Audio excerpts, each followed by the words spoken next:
Leeds v Man City, Jan 1978 FA Cup.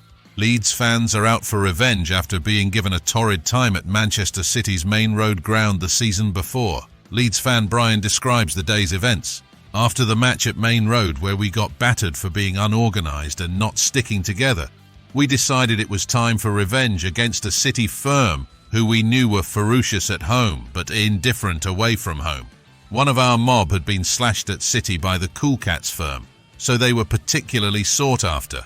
Sometimes they would bring a huge mob, but other times just a few hundred. Turns out because it's the F.A. Cup 3000 turn up at Elland Road when City went 2-0 up. That was the cue for the rioting to begin.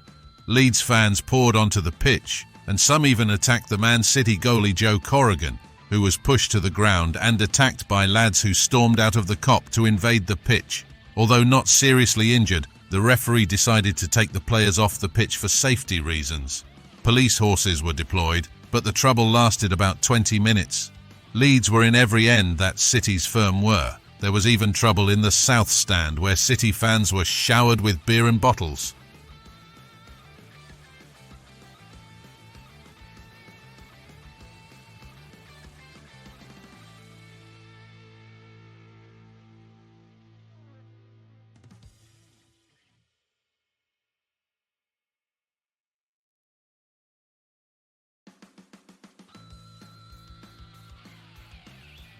Leeds in the Lowfield stand tried to tear down the fencing that separated them from the City fans.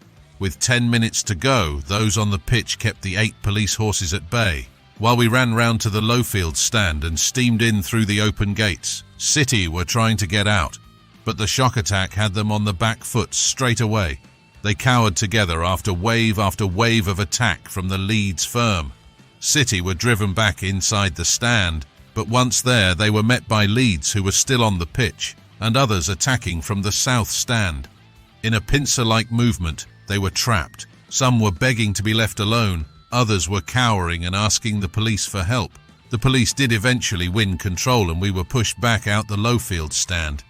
Outside, the City firm, the Cool Cats, led by their leader Donald Francis, were chasing some Leeds up the road, so we went after them. But the police had regrouped and were too prominent for us to muster up another challenge. Eventually the rioting died down. City had been dealt a serious lesson of revenge. 32 people arrested, mainly Leeds, and 30 injured, mainly Man City.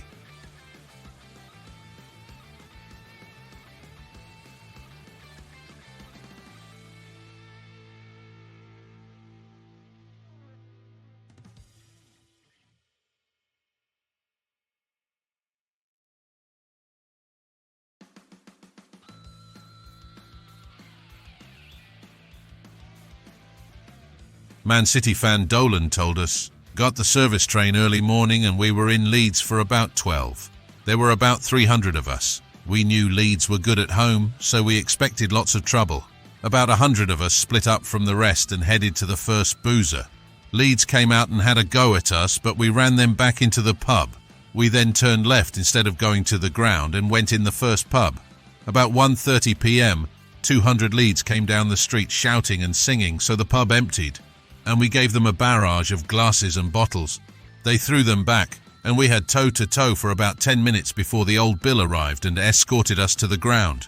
We were buzzing. We had got the upper hand against decent Leeds firms, so everyone was well up for it. That was before the game. During the match, we were in the end opposite the gelded end, and in our corner were about 2,000 Leeds, all hell-bent on attacking us. We had about 5,000 by this time. You can see us behind the goal in the video.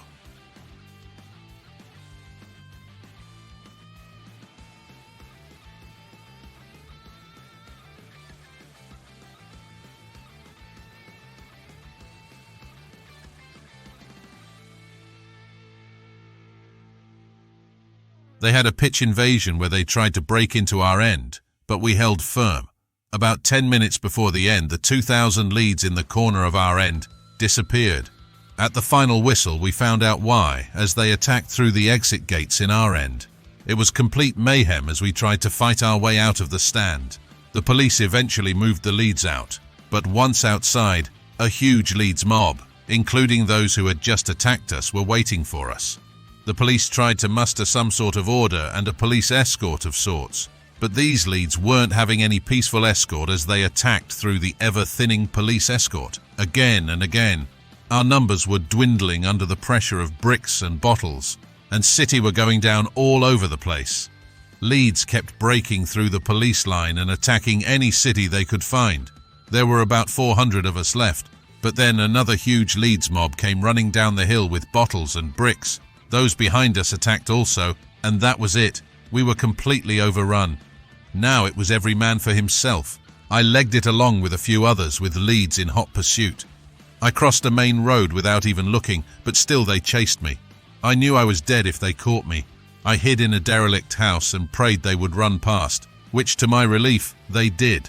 At the back of the house I saw train lines, so I dropped down a wall and onto the tracks and followed them back to the station. On the way, I was met by other Blues all carrying injuries, who had the same idea of following the tracks. Back on the train there were only about 60 of us, most with injuries and stories to tell of their great escape. I met up with some of them during future games, and most had horrific tales of being surrounded and kicked senseless by the Leeds, and waking up in the hospital or wherever. Any older City fan who was there that day will tell you their story. Leeds were absolutely evil that day, and I never went back to find out if they got any less evil. We thank Brain and Donald for their recollections. It would seem that the Cool Cats met their match against the service crew. Thanks for watching, and please subscribe for notifications of future videos. It really helps our channel.